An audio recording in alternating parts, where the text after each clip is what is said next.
Election threats are shifting away from voting machines. This is why that's deeply concerning. I'm Nick Espinoza, your chief security fanatic, and let's dive in. Now, a new Cyberscoop report highlights a major shift in election related cyber threats because attackers are increasingly focusing less on voting machines themselves and more on the surrounding ecosystem that the voting machine finds itself in. So, campaign systems, communication platforms, staff accounts on those campaigns, donor databases, cloud services, information operations, all these different kinds of things. And so, security researchers at Checkpoint and others are saying that adversaries are targeting the softer, more politically impactful parts of the election process because they are often easier to compromise, but they can still create chaos, distrust, they can influence outcomes. And this isn't the first time we've seen it, but here we are. And I mean, these are lessons learned from 2026, or excuse me, from 2016 here in 2026. Direct attacks on voting infrastructure receive a huge amount of scrutiny. They've become much harder to execute undetected because everybody's looking at the voting machines. But campaigns, though, they often operate with much smaller security budgets. I know that from personal experience. They also have temporary staff. They outsource to a ton of different vendors. They usually have high turnover. And obviously, there's a lot of intense pressure to continue to perform. You're running for office, you're going to want to make sure you win.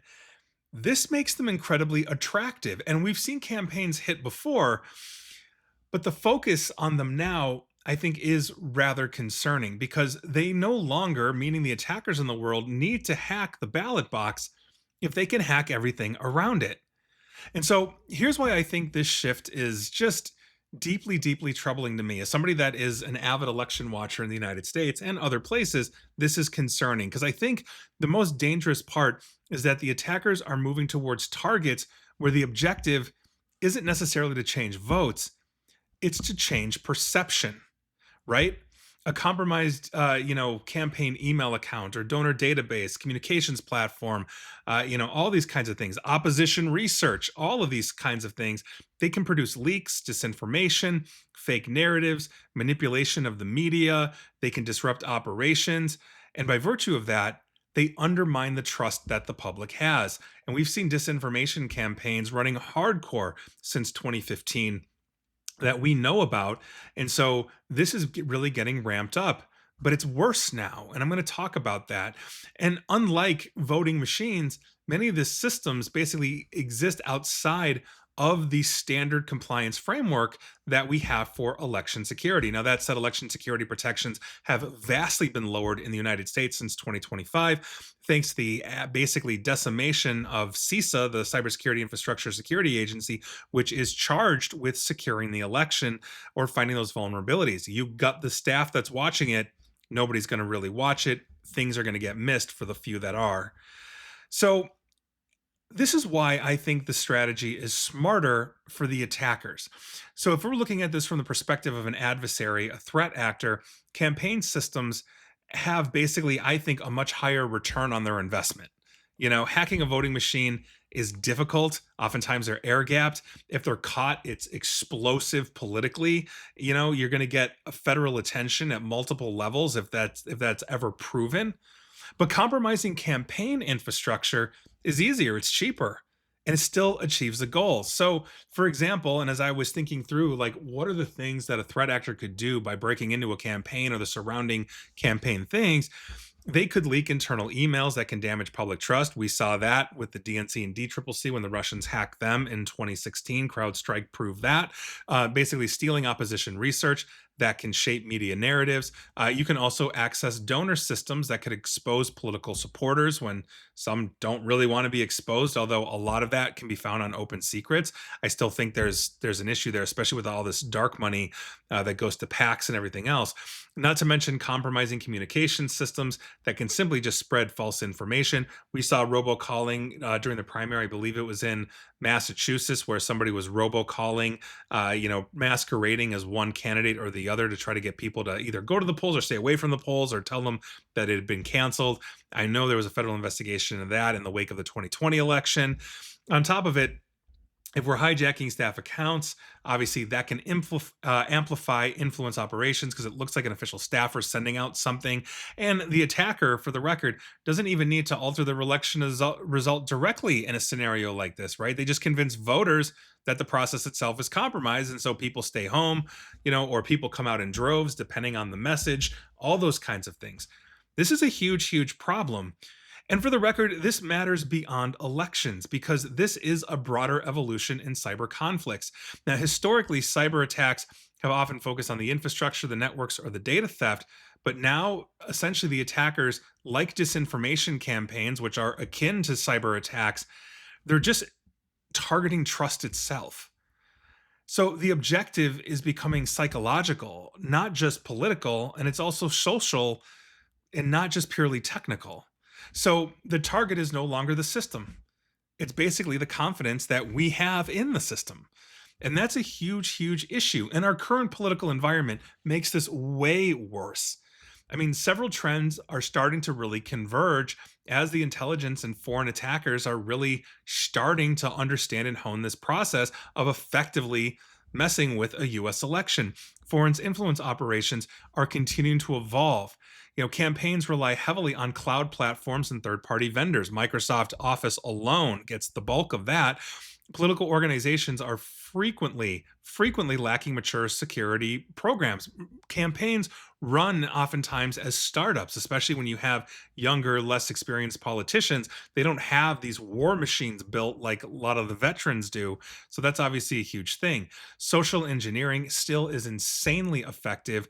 I mean, deep fakes and AI based synthetic media, all of these things are accelerating confusion. We've seen this in and outside of politics, but really supercharging politics. People literally believe false information in pictures, videos, and fake articles. It's a complete mess. And federal election security itself, the coordination of it has basically had a lot of resource and staffing pressure, right? Because you fire, again, all the staff at CISA or a good chunk of them, you gut the security around the election, you're asking for trouble. So, if you're in a campaign, if you're running for office, if you're a campaign staffer and you happen to be watching this, please take some friendly advice here. And let me give you some quick pointers. You should have mandatory phishing resistant MFA on absolutely everything in your life. That will save you. I can't tell you how many times I've seen a data breach where they could have enabled MFA and I never would have gotten a call. On top of it, hardware security keys should be for the leadership, not just software MFAs like authenticator apps that are phishing resistant, but an actual hardware key. If it's physically not plugged in, the account can't authenticate. I think that is super important, especially for the politicians and candidates that are running for office. On top of it, there should be continuous monitoring of campaign accounts for insider threat, behavioral challenges, weird logins, all of this. Don't just rely on Microsoft. They're not that good at it, to be perfectly honest. They're a platform vendor first, security vendor software. It used to be vice versa. And security is a bolt on to them. There's a lot of third parties that do it better. On top of it, have good vendor security due diligence. Do your homework on these vendors. They can't play fast and loose with your donor lists or anything else. You also have to have, just in general, authentication that is phishing resistance, not just MFA as well. Have an incident response plan also. Have it before the attack begins. It's one of the things that we talk about in risk and preparation is you've got to prepare for boom. So just expect you're going to get hacked. So have an incident response of how you're going to handle it, whether it's press releases, locking down systems, whatever that is. And you should also have regular staff training against social engineering. Know and have them know and understand that they are going to be targets. That's just the way of the world these days. If they understand that they're going to be targeted, they're going to be on the lookout for this and constantly refresh this. Oh, by the way, make sure the emails are legit, however you want to train them specific to your organization and your campaign. And most importantly, as I mentioned, a campaign has to assume that it's going to be a target from day one. Not after a breach, not after anything else, just from day one. The election security conversation has changed. And I think the greatest threat may no longer be somebody trying to hack a voting machine. It's going to be somebody trying to hack the people, hack the platforms of the campaigns, hack the narratives surrounding the election itself.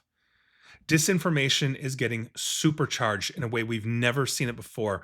thanks to artificial intelligence, thanks to a real honing and focusing by these threat actors, usually cutouts from governments that are adversarial to the United States.